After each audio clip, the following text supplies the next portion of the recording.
Hi, I'm Bruce, I'm Aditya. and we are the Risky Scientists. So I teach risk management at the University of San Diego, And I teach data science at Harvard. and we want to help you to understand current risks, such as COVID-19. Yeah. So this is episode 3, and in episode 2, we talked about uncertainty. And the natural segue from uncertainty is to probability, to which we referred a little.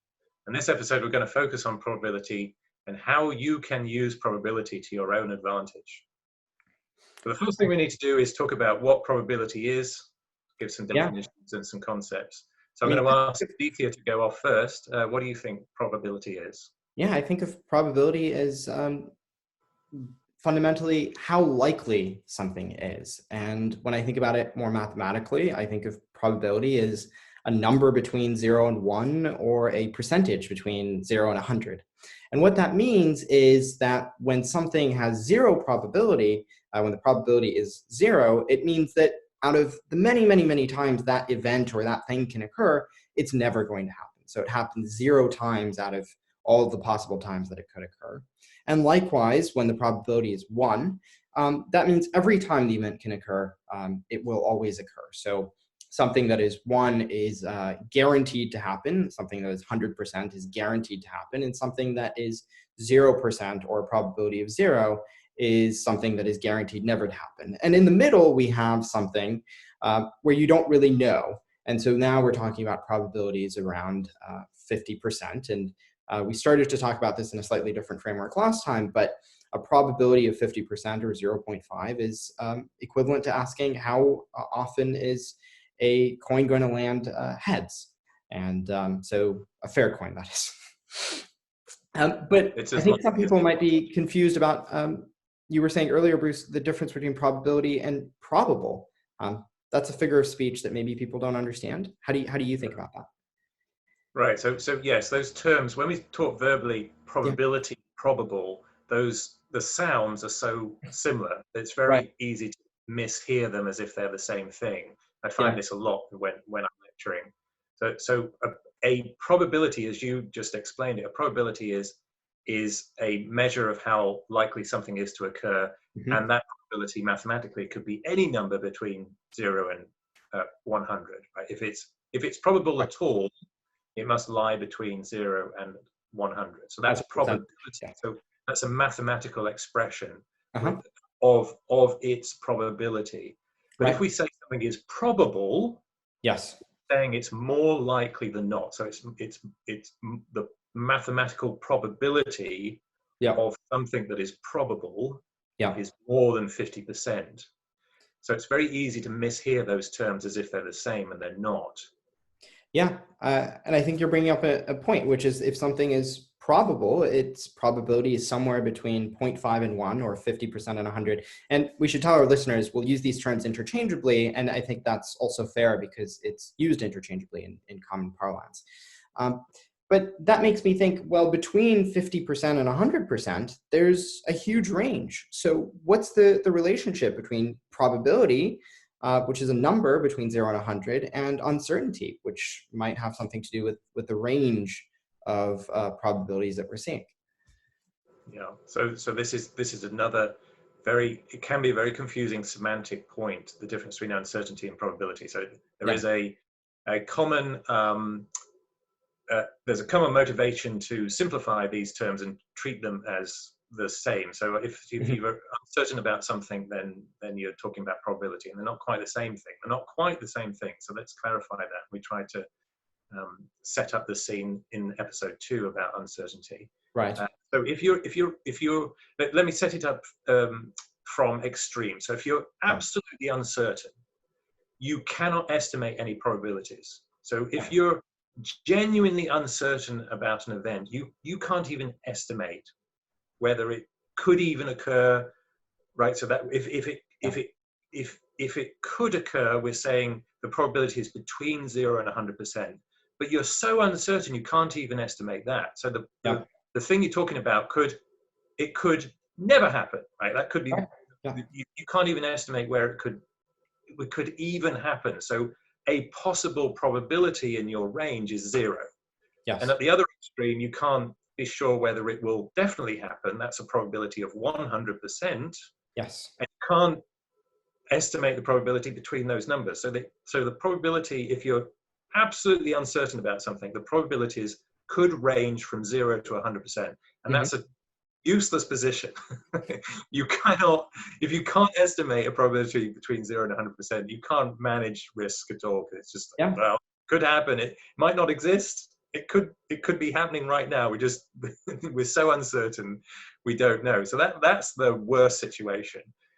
What we want to do is to narrow our uncertainty range, so that we have tighter estimates of what the probability could be. So narrowing it from 0 to 100%, that's the worst position. We want to narrow it to say, a good estimate might be between 65% and 70%.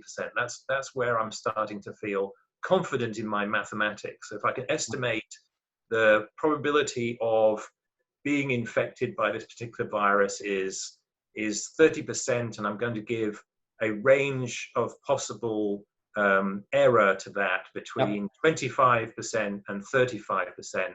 Okay, I've still got some uncertainty, but my uncertainty range is 10%. It's still 10 percentage points, I should say, between 25% and 35%, 10 percentage points. So I'm still dealing with uncertainty, but at least I narrowed it, and it's certainly a narrower range than 0 to 100%. So I feel a bit more confident about that sort of an estimate. So, difference between probability and uncertainty is really the difference between having a hard cardinal estimate for your probability, which could be, I know from frequency data, this thing is going to happen 32.5% of the time. That's a great cardinal estimate. If we're uncertain about our estimates, we're going to have a range of probabilities, and we just have to deal with that. That doesn't mean that our estimates are wrong or useless or anything like that. It's just, we just have to deal with that uncertainty. I mean, I think you were talking about an example earlier of whether maybe if you're trying to figure out whether somebody's from Mars, right? I mean, there's a lot of uncertainty there. You don't even know what a Martian looks like. Maybe some of the fiction writers do. I'm probably just ignorant here, but for me at least, there's a lot of uncertainty about whether somebody is from Mars. But maybe we can start to make estimates of probability if we had a coding definition, right? If we started to say this is what somebody might look like if they were from Mars. And it sounds like a ridiculous example, but I think it has relevance, because if we're trying to figure out whether somebody is from Mars or not, I mean, it's not that different, I think, from thinking about whether you can get a test. And I mean, turning now to COVID. How do you think about that in terms of probabilities and uncertainties? Right. So a Martian invasion is a great analogy to COVID-19, because COVID-19 appears to pop out of nowhere. So and there may be some human error in our surprise. So it might have existed for some considerable time, but either it was not observed or the observations were not properly shared with the global community. So there may be human error in our uncertainty, but popularly speaking, in popular culture, popular news, we did not know about COVID-19 before November of 2019. So we had the worst form of uncertainty, which is we had no way to estimate that COVID-19 would appear. We didn't even know it was a thing, right? Right. We didn't know that particular virus was a thing. Now, it is true that some people were estimating the inevitable mutation of a coronavirus that would be either more deadly or more infectious than previous coronaviruses. We know, we've talked about this in previous episodes, that coronaviruses, influenza viruses are highly mutatable, which means you can predict that at some point you're going to deal with a riskier mutation of the current population of viruses. So you can predict that at some point you're going to deal with a virus that you're going to have to control. It's a human health risk. However, that sort of estimate's not particularly useful. So if we're predicting indefinitely into the future, we're going to have to deal with another SARS type event or MERS type event. It just infinitely, indefinitely into the future, yes, we're going to have to deal with that sort of event. That's actually not manageable. That's a bit like the Martian invasion. Yeah. Your level of uncertainty is not practically useful. Yeah. So what we want are tighter estimates. So we can tighten estimates, as we described earlier. We can narrow that range of probabilities if we use theoretical or sampling Right. measurements to try and tighten that range. Yeah. The other thing we can do is put conditions, Mm-hmm. time periodizations on our estimates. So we're going to talk about conditional probability later. So let's talk about time estimates. Yeah. So we could say indefinitely this virus is going to occur. Right. Can we narrow the time period? So what's the probability of it occurring in the next 10 years? Well, we could say, given that SARS occurred 17 years ago, Mm-hmm. we could say maybe this virus occurs. We'll just assume that it Once every years. a very risky coronavirus occurs every 17 years. Yeah. So we'll say there's a 100% probability, this is our assumption, 100% probability of a new deadly coronavirus every 17 years. And then that means mathematically we can make another assumption, say at 8 or 9 years, we'll assume a 50% chance. And then we can reduce our probabilities, scale them down by our time period. So that's a trick. That's a trick we can use. So I think that's a very interesting example, actually, and translating it into a context that many of our listeners are probably feeling right now, and I'm feeling right now, is over some period of time, what's the likelihood that I will catch coronavirus, but also that I will get a test to know whether I have already caught it. We know there's asymptomatic carriers, so there is a probability that I've already caught it and recovered. I think it's probably low, but it exists. So when we think about timescales, maybe we should be thinking about, well, the government is ramping up testing. So that's one thing that's happening, and there's more tests. So if you take the total number of tests and divide it by the population, you're getting a bigger number. So it's more likely that you might be able to get a test. But maybe it would be better if the government gave you a little bit more certainty and said, if you're in this population within the next month or within the next year or within the next 6 months, you are going to get a test. And that's a way of maybe narrowing that uncertainties and giving you a better probability and a better estimate of, in this period of time, how likely you are to get a test. Yeah, and that speaks to what we talked about in episode 2, is that uncertainty is stressful. Yes. So if you are uncertain, the more uncertain you are about something, the wider the range of negative possibilities. So now you're having to be anxious about something that could be really, really bad, and you just maybe your anxiety is unrealistic, but because you're uncertain, you've got no way to estimate how realistic a really bad outcome is.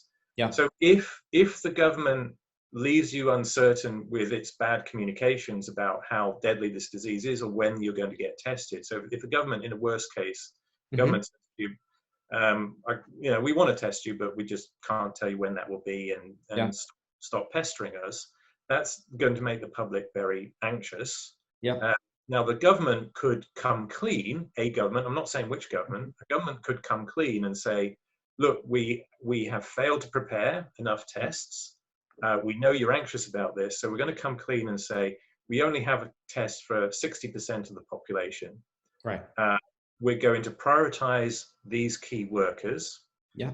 We're going to get through that minority of the population. Then we'll have some spare tests. And we estimate that in 3 months' time, we'll have some spare tests to start testing the general population. Yeah. Now, that's bad news in a sense, because now you're the public thinking, oh, well, now I've got to wait 3 months. But you have some certainty. Yes. Now you know you've got to prepare to wait for 3 months. That gives you some certainty. It reduces the stress, the anxiety of worrying about how much worse it could be. So now you don't have to worry that it could be 12 months before you get tested. At least you can prepare yourself, steel yourself to wait 3 months. So it speaks to how reducing uncertainty can at least lower anxiety and stress, even if the news itself is not as good as it could be. Yeah, absolutely. I want to come back to something you said a moment ago, which is that there's all these conditions, right? So Yeah. one way of reducing the uncertainty is to put conditions and to narrow the range over which we're thinking about probabilities. And maybe it's worth talking about conditional probability. I know from a mathematical perspective, there's a lot of theory behind thinking through conditional probabilities. Some of our listeners might be familiar with Bayesian. I don't really want to talk about Bayesian here, but what do we know about COVID so far, and how can we start to think about that in terms of conditionals, Yeah. such that it might help us make better decisions and be less stressed and understand the risk factors and the probabilities a little bit better? So I really like conditional probabilities because they're very accessible, and they don't have to be mathematical. So they're accessible to the general public. So to segue back to what we're talking about earlier, COVID-19, Yeah. you might ask the question, how likely am I to die from COVID-19? Right. Right. That's a very broad question, and it's quite difficult to estimate because there's lots of risk factors. Yeah. So somebody could have respiratory disease already, or a reduced immune system. So they could be more likely to die as an individual than the general population. So we can finesse that those past probabilities by different individuals or different categories of individuals Mm-hmm. by adding conditional probabilities. So that's conditions to the probability. So an easy way to think about that is, what's the chance of dying from COVID-19? Yeah. Well, an earlier question is, what's the chance of catching the virus in the first place? Yeah. So we can estimate how likely you are to catch the virus. And then on condition that you've caught the virus, Mm-hmm. then what is the additional probability that you will die from the disease? Yeah. So that's an example of a condition. Having caught the virus, on condition that you've caught the virus, what's the probability of the disease manifesting in certain ways? Now we can add those other risk factors. So we could say, on condition that you already have respiratory damage, Yeah. what's the likelihood of dying from the disease? On condition that you have already have a weakened immune system, what is the condition of dying from the disease? A lot of the talk about COVID-19 has been about the elderly being more at risk. So they tend to be more vulnerable against coronaviruses, influenza viruses in general. So you could add age as a condition. So if you are over a certain age, what is the probability of dying from this disease compared to the probability if you are under a certain age? So those are examples of conditional probabilities. They can be very powerful in clarifying our uncertainty by applying estimates to smaller and smaller discrete segments of the population, so that we can be more certain about how the disease is affecting particular patients. Very true. I want to point out also that conditional probability in my mind is even more profound than what you just said. So I think you said something very profound, which is that it's a way of narrowing down the information that we're looking at. But I think a lot of people might also be thinking now about forecasting. And one really powerful thing about conditional probabilities is we're taking information that we know already in the past to help us make better predictions about the future. So if I already know my age, I don't need to know anything about the global coronavirus situation in order to know that. And this is a way of taking that information that I already know, combining it with information that's coming in that perhaps has a higher degree of uncertainty globally, and helping put those two pieces together to reduce the uncertainty. So I think you're absolutely right, and I think conditional probabilities are very important and are a very powerful tool that we use in statistics and data science. Yeah. So I like what you said there. I'm going to clarify something for the audience. The way I think about what you just said is that you essentially took control of the information about which you can be certain. Mm-hmm. So you said it as, I know my own age. I can be certain about that. That estimate, right? That's an estimate of which I have certainty. Yes. So we want to. One of our ways to escape uncertainty is to say, okay, so let's let's accept that we are uncertain about this particular part of the puzzle, but what are the things we are certain about?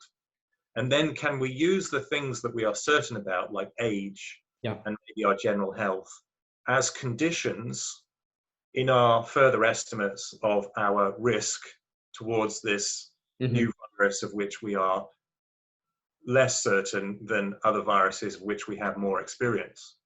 Yeah. And perhaps that says something. I mean, I know now there's a lot of debate about what are the different probabilities that we're calculating with regards to COVID-19. And perhaps some of that debate is around what we can be certain of and what we can't be certain of. So perhaps the number that's most thrown out there now is the mortality rate.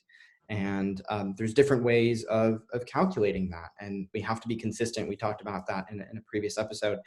But I think one thing to think about there is it's kind of sad, but we can be fairly certain about things like mortality, and we can be much more certain about whether somebody has passed away or not than we can about whether they are possibly infected when you don't have enough tests. And so we have to be right. So this is a great illustration, and we can clarify the two commonest measures in the public discourse about COVID-19 mortality. So because one of these measures we can be objective and certain about, and one is an estimate derived from the other. So the one is deaths per diagnosed, right? So a conventional mortality rate for disease is deaths per diagnosed. Now, you can be objective about that. So you can test people, do they have the virus, and then do they die while they're carrying the virus? And there may be other factors, but you attribute, at least you're measuring objectively, this is a death connected with being infected at the same time as the patient dies. So that is objective. And it's actually the conventional way of comparing mortality across different viruses. Criticism of that measure is that it's not capturing a wider population of people who are infected with the virus but have not actually been diagnosed with the virus. If we were to calculate the mortality rate of that wider population, the mortality rate would look smaller. So what that means when we measure mortality by the number of diagnosed is that we are overestimating the probability of dying from that disease, because we're looking at a subpopulation, which is the patients we have diagnosed with the virus, and we're not capturing the wider population, which include the undiagnosed but infected with the virus. Now, we have certainty about the mortality rate within the diagnosed. We have uncertainty about the number of infected but undiagnosed. But that doesn't mean that the mortality rate per diagnosed is useless. Doesn't mean it's useless, because we actually use that as the basis for our estimate of the mortality rate amongst the wider population, which includes the infected but undiagnosed. So it's a great example of where you reduce your uncertainty by taking what you are certain about and applying it to the part that you have to rely on estimates. So we estimate how many people may be infected, and then we combine that with our certainty about how many people die once they're diagnosed. And we come to a mathematically justifiable estimate of the mortality rate amongst the wider population of infected. And let me, maybe it's worth unpacking something that was implicit in what you said, which is that we seem to be calculating these probabilities, whether it's mortality rate or anything else, in terms of the number of times we see an occurrence over the total number of times that occurrence could have happened. And so we have to, I guess, to put it in a slightly more mathematical perspective, when you talk about going from frequency per diagnosed versus frequency per estimated infected, we are increasing the denominator of that fraction. That fraction, let's go back for a moment, is always between 0 and 1. We're making the denominator bigger, and when we divide by a bigger number, the probabilities become smaller. That's right. And that speaks to what we talked about last episode, where we derive typically probabilities from frequency data. So we look at how frequent the infection rate or mortality rate is in this population, and we derive a probability for the whole population from that. So if as it currently seems, the mortality rate amongst the diagnosed is around 4%, 5% globally. And in certain countries, it's very much higher. In certain countries, it's very much lower, depending on their health responses.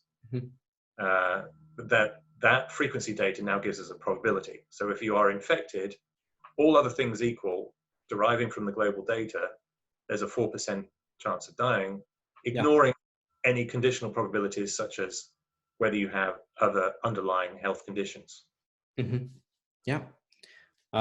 Well, I mean, I think there's another point that you brought up, which is very related, which is if we're using these probability numbers to make comparisons, maybe it can suggest something about how we should behave and how we should act. So it makes me think, how can we use these probability numbers to our advantage, and how can we use it to make better decisions?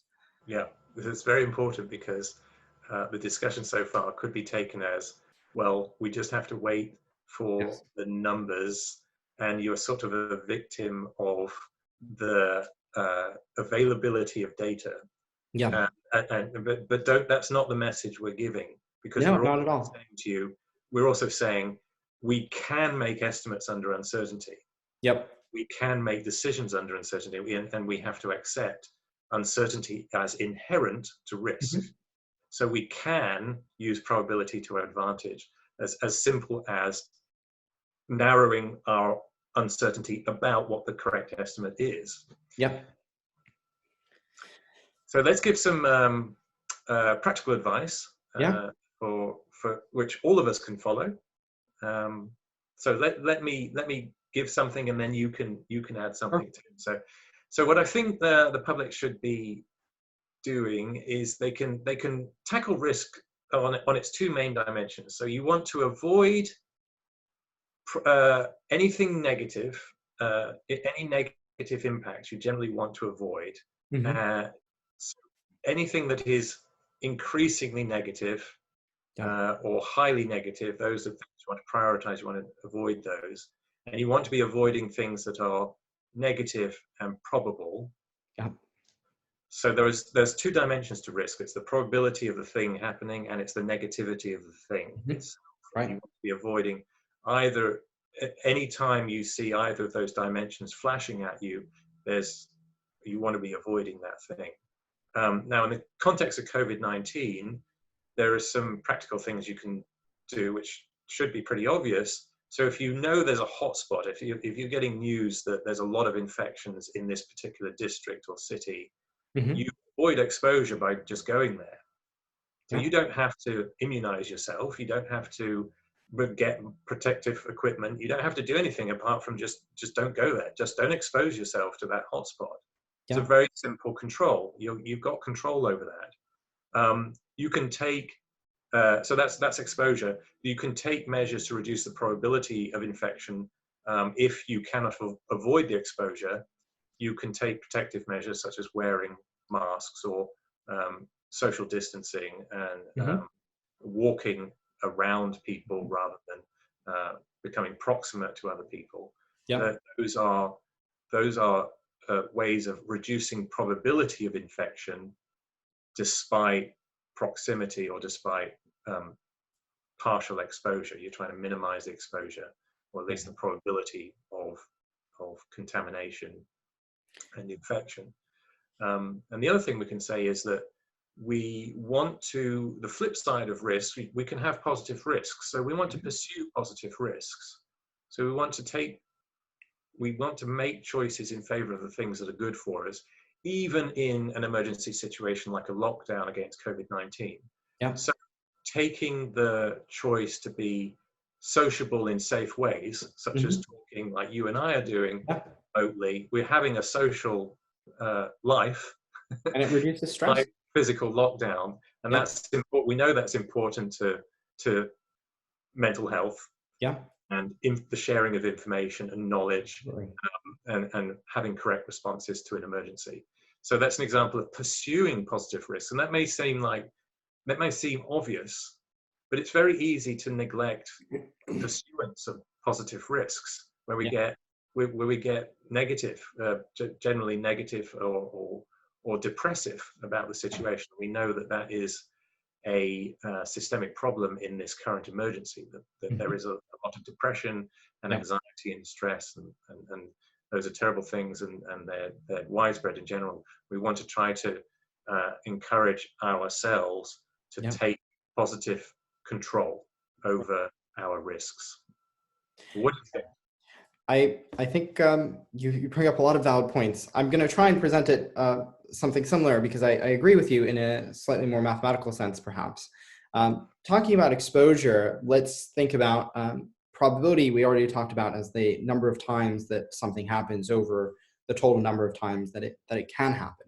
So the one thing that is perhaps worth reminding ourselves when we are trying to avoid negative risks is that the fewer times you do something with a given probability of being infected, or whatever the dangerous probability might be, the better it is. So we can reduce probability of negative returns by engaging less often in the activities, as well as choosing activities that are least risky in a negative sense. On the other side, I think you put it very nicely. So it almost seems like what we should be doing is we should be seeking positive risks, but we should not just be seeking positive risks. The one nice upside is it sounds like engaging in these conversations and trying to learn about the probabilities more generally, understanding how risky something is, could in itself be positive, both for mental health and, of course, to help us make better decisions. So I think that the upside of all of this is that we should be engaging with each other. We should be talking about these issues. And in doing so, we will understand the probabilities better, and we will be doing ourselves a great service to our mental health. And we know that stress, if we lower stress, we have a higher probability of good outcomes if we do unfortunately catch the virus. Well said, sir. Well said. Fantastic. So what a great place to end. Yes. Well, thank you, Aditya. Thank you, Bruce. And another fantastic conversation. I appreciate it. I look forward to the next one. That likewise. Was episode 3. All right. We are the Risky Scientists. Thank you all for listening, and thank you for lowering my stress, Bruce. Likewise. Bye-bye.